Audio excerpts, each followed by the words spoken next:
Welcome. In front of me I have the Lamzu Thorn wireless mouse, and I'll be going over unboxing along with a quick look at the mouse itself.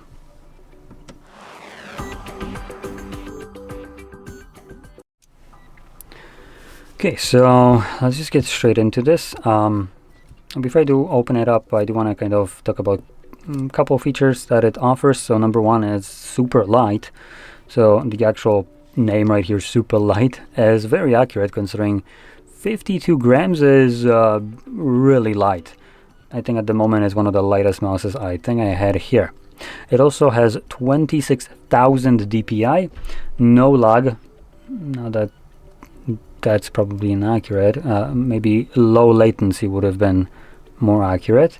We have 2.4 gigahertz wireless dongle and wireless wired gaming mouse. Wait, what? I think that just refers that I can use a cable to use it with a cable instead. Anyway, let's just open it up.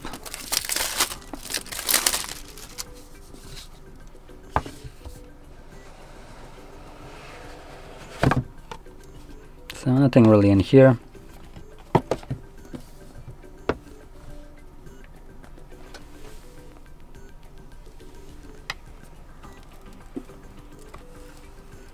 Presentation, not bad.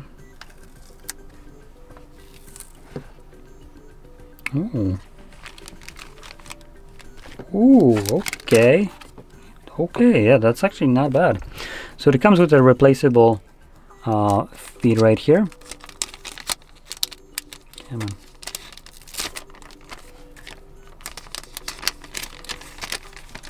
There we go. So yeah, we have replaceable feed right here. We have, surprisingly, a grip surface right here. Those grip like sticky pads that I can put on the mouse. So this is rubber. It seems to be working just fine.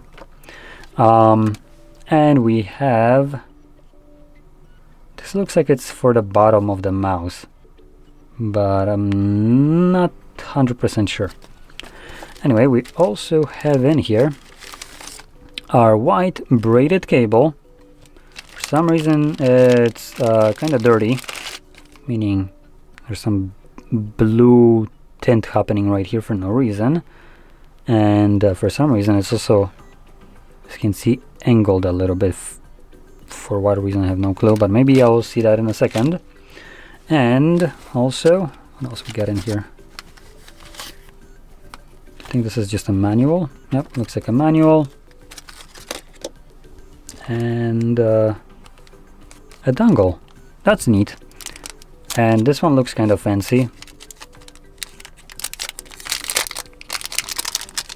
There we go. As you can see, it has this kind of weird design to make it look super fancy. And this is the design so you can easily plug in the dongle to here and then use a normal, for instance, Type-C like this to just connect it here and route it wherever you want. Most of us have a Type-C cable lying around somewhere, Type-A to C, which makes it into a great extension cable. But not every one of us has a female to male USB-A cable, which this basically removes the need of it. Anyway, let's move on to the mouse itself. So here's the mouse and here's the dongle. You just kind of move the crap out of the way. So there we go. There is the mouse with already a set of these feet, obviously here. Remove the protective film from here, and the mouse does feel light. Also, the weight distribution is pretty solid, so it's not like front heavy or back heavy. It seems to be pretty well distributed all around. It's also a relatively kind of big mouse, all things considered. Specifically, that it's a very light one. As you can see, it is pretty kind of tall. We have a little LED right here. I believe this is for what you call it, the DPI, but I could be wrong. And it looks like the DPI and on and off switch are at the bottom right here. So So here we have a blue light now. And no light. Let me just plug this in. So I'm gonna use this.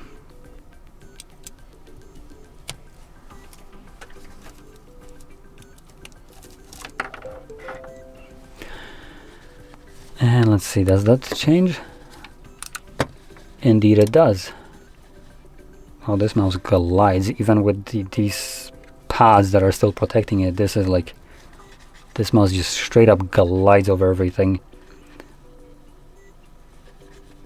Seems to be working just fine.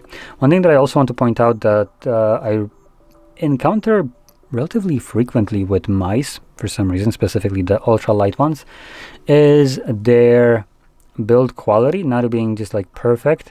So a lot of them have this kind of like wobble where they don't lay completely flat on all four corners, and because of that the mouse just kind of, you know, tips from side to side. So usually it's kind of like from these two corners, right? This one is laying completely flat on the table, no wobble, no nothing like that, no nonsense. So that's pretty good. And also adding to that, the price of this is, I would say, competitive to with all the other super light mice, which is about $100, give or take. So for that, it's not a bad mouse. It has a stupid amount of DPI. It's one of the lightest mice I think I've held so far in my hand. Honestly, not sure where the hell is even the battery in here, because I sure as hell can't really tell that there is one or that there is anything inside. It's also on a bigger side, so if you like a more chunky mouse in your hand, so you have something that you can actually grip on or rest your complete palm on, this actually seems to be the case. Here it's a decent sized mouse, not like a, you know, one of those claw grip ones which might get fatiguing. So this one is just like rest your entire hand on this, and you know, pretty decent. And just to kind of give you a comparison to what I've been daily driving, which is the G305. Now this is not a light mouse, but it's something that I've been using for like a decade now. It's an absolute tank. This mouse has lasted longer than any of my relationships, so it's pretty good in this aspect. Definitely more reliable. And yeah, it's super solid, not light.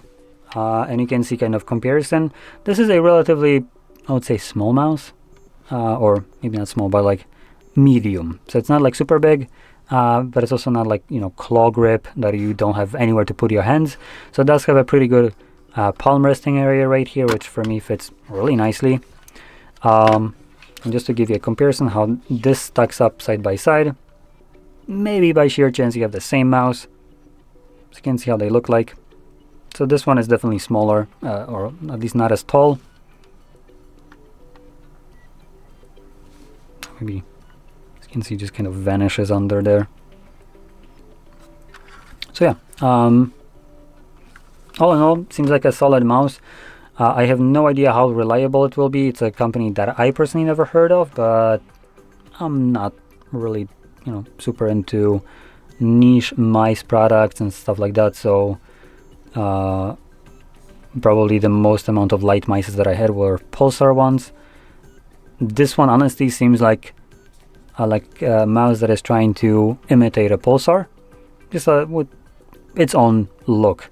But obviously, being the super light one and all that, it seems like it is trying to be at least competing with them. So yeah, solid feeling mouse. At the first glance on my monitor, it seems to be working just fine, but the dongle is like literally right here, so you know, it's kind of hard to not work. Let's see if I dump it below the table. Still seems to be working just fine, even though there is no direct line of sight to this anymore, but doesn't seem to be affecting it. Anyway, that's about it. So if you found this very helpful, don't forget to hit like, subscribe, and thanks for watching.